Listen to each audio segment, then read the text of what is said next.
आओ दोस्तों, आज हम आपको एक बहुत मज़ेदार कहानी सुनाएंगे, चूंटी और टिड्डा। एक चूंटी थी, वो कहीं जा रही थी। रास्ते में एक टिड्डा मिला और वो कहने लगा, चूंटी बहन, ज़रा रुक जाओ।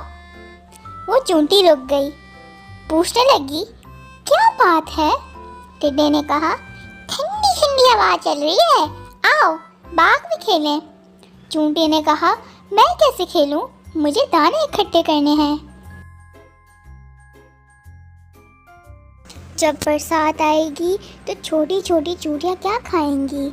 मुझे घर भी जाना है और उसको ठीक करना है। बारिश के पानी की वजह से घर टूट सकता है।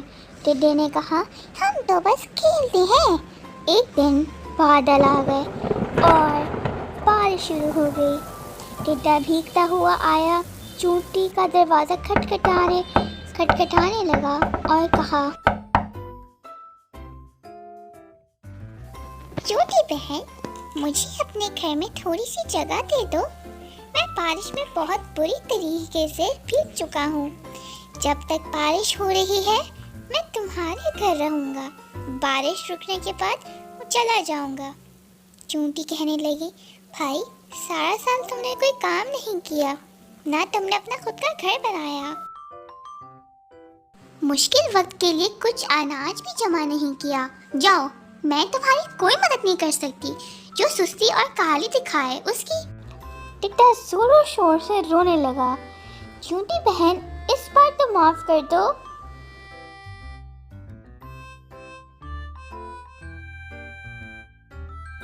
अब अगली बार मैं मेहनत करूंगा। चूंटी को टिड्डे पर तरस आ गया और टिड्डे को कुछ दाने चावल दे दिए और कहने लगी, लो कुछ खा लो, लेकिन मेरे घर में तुम्हारे लिए कोई जगह नहीं है।